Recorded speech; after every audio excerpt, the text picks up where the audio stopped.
Today is December 20th, 2011, Tuesday. I will begin the reading of the Gita.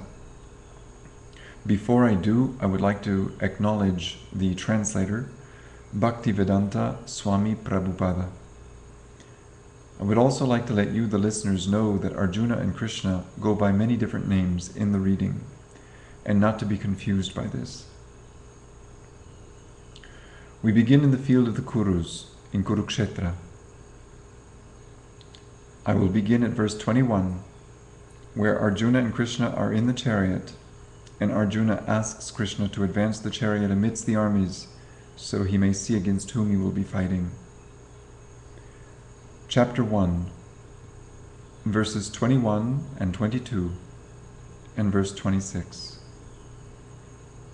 Arjuna said, "O infallible one, please draw my chariot between the two armies, so that I may see those present here, who desire to fight, and with whom I must contend in this great trial of arms." There Arjuna could see, within the midst of the armies of both parties, his fathers, grandfathers, teachers, maternal uncles, brothers, sons, grandsons, friends, and also his fathers-in-law and well-wishers. At this particular point in the reading of chapter 1, we then go into the reaction of Arjuna, from verses 27 to 30. When the son of Kuntī, Arjuna, saw all these different grades of friends and relatives, he became overwhelmed with compassion and spoke thus.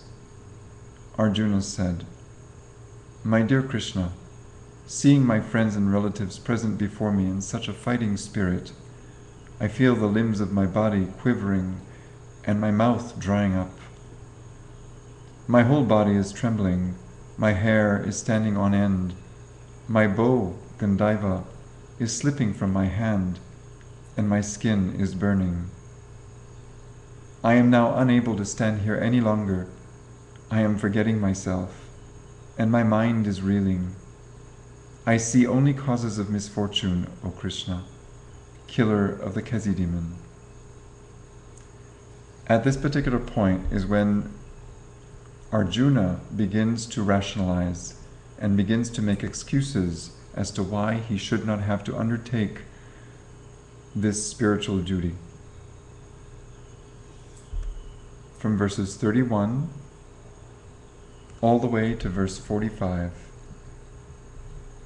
"I do not see how any good can come from killing my own kinsmen in this battle. Nor can I, my dear Krishna, desire any subsequent victory, kingdom, or happiness. O Govinda, of what avail to us are a kingdom, happiness, or even life itself, when all those for whom we may desire them are now arrayed on this battlefield? O Madhusudana, when teachers, fathers, sons, grandfathers, maternal uncles, fathers-in-law, grandsons, brothers-in-law, and other relatives are ready to give up their lives and properties and are standing before me, why should I wish to kill them, even though they might otherwise kill me?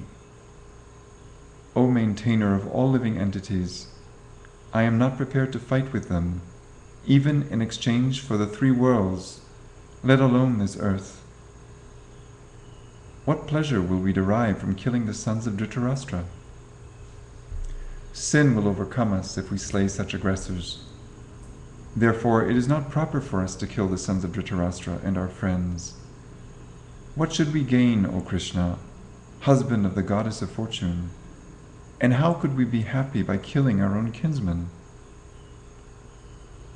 O Janardana, although these men, their hearts overtaken by greed, see no fault in killing one's family or quarreling with friends, why should we, who can see the crime in destroying a family, engage in these acts of sin?